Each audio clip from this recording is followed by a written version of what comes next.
Boa tarde, queria agradecer também o convite de estar aqui, a oportunidade de conversar com vocês, de conversar com o grupo. Espero poder também fazer jus ao que foi discutido no grupo.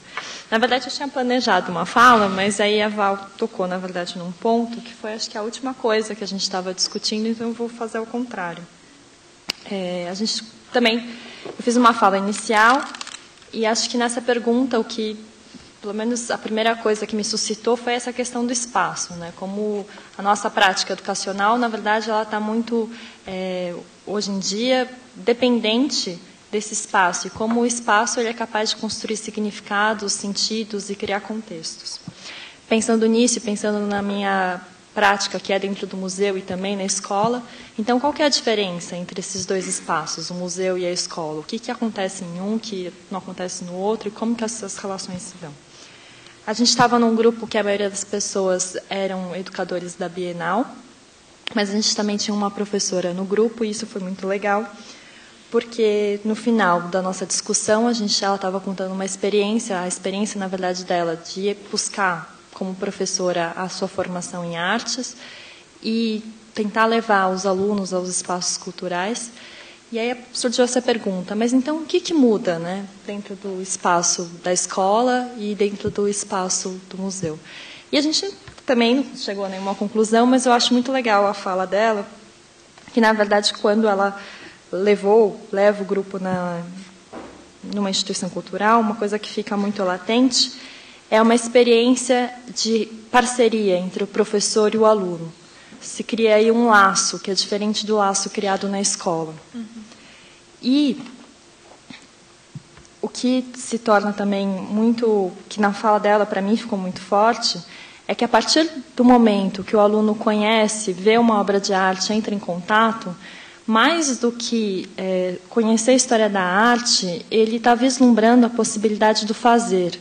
Se ele vê aquele objeto como importante para a sociedade, inserido dentro de um contexto, ele também é capaz de ver e fazer alguma coisa. Eu acho que aí reside uma grande potência do encontro desses dois espaços.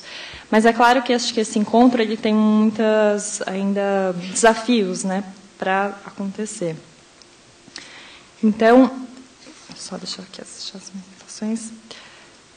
Se a gente for pensar que, como educador, professor, muitas vezes a gente parte do nosso lugar, né? Que lugar é esse que a gente está partindo? Então, foi muito falado dessa zona de conforto, que pode ser na escola, a aula que você já está acostumado a dar, ou o jeito que você dá aula, os alunos que você conhece, ou dentro para o educador no museu, aquele roteiro de visita que já é mais conhecido, aquelas obras que você sempre vai, e que, ao mesmo tempo que isso dá uma certa confiança, né, para o educador, acaba engessando o trabalho, porque se torna uma coisa mecânica, sem possibilidade, na verdade, de mudança de significado, porque você está sempre no mesmo lugar, você não altera o contexto, e se você não olha para o outro, você não consegue construir coisas juntos, né?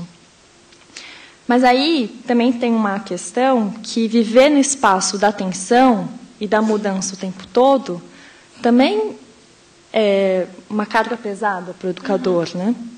Então, como equilibrar esse espaço da tensão, que, na verdade, acho que surgiu dentro do grupo e é interessante, que a tensão é também estar atento ao outro.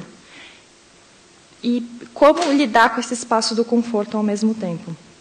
E aí, para falar do outro, né, muito também cômodo para a gente o tempo todo ficar falando desse discurso do outro, né, o outro que é diferente de mim, eu que sou detentor do saber e vou até o outro. Mas, na verdade, talvez essa questão da mudança de significado mostre para a gente que, na verdade, a transformação só ocorre no momento que eu deixar de pôr o outro como outro, mas na possibilidade de eu ser o outro, de eu estar junto com o outro. E aí o Matias levantou uma questão muito interessante, que esse discurso da diversidade, de que todo mundo é aceito, de que a gente fala de todos os assuntos, que tudo pode ser discutido, é um discurso muito interessante, mas, às vezes, na prática, é difícil de chegar a ele. Porque é difícil de aceitar coisas, tanto obras de artes que parecem estranhas, que têm uma aceitação um pouco difícil na escola, como é difícil para a gente, educador, aceitar que um professor, um grupo, pode ter uma opinião diferente, que aquelas obras que estão ali também não dizem respeito, que não têm um sentido, um significado, né? Depois disso, a gente acabou conversando um pouco sobre o espaço do museu, né? Que o museu sendo esse espaço da memória, mas também sendo esse espaço do desconhecido.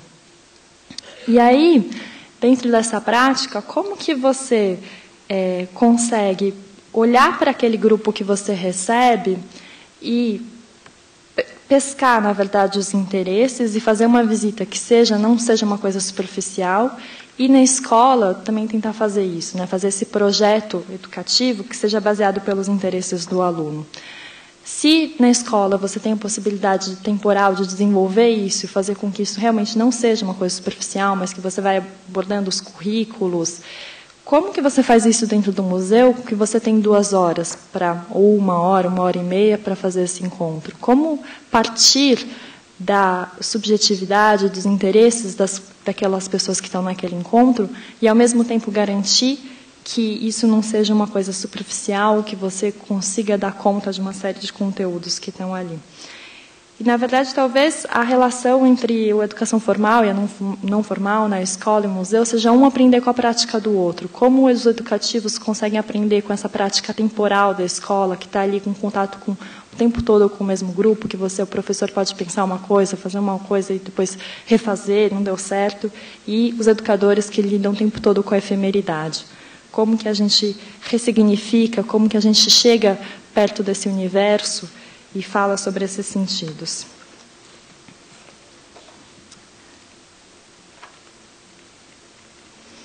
Outra coisa que acho que foi importante da discussão é o fato da própria arte contemporânea, ela mesma já sair do museu e estar em outro espaço, né? Que permitir novas discussões, permitir o encontro com outras pessoas e como isso muda os seus significados.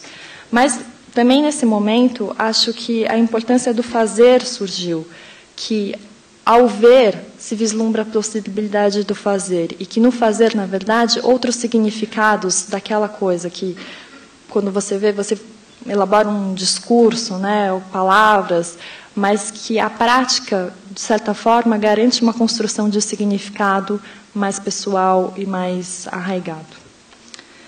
Bom, acho que era isso. Espero ter dado conta das coisas. E obrigada.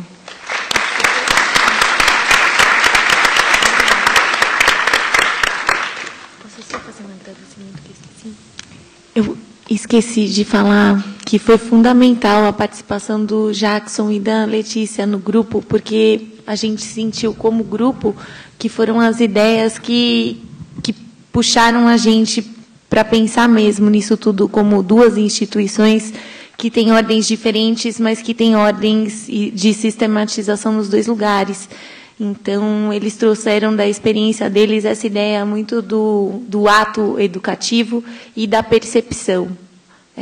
A percepção como o lugar onde as coisas mudam de sentido.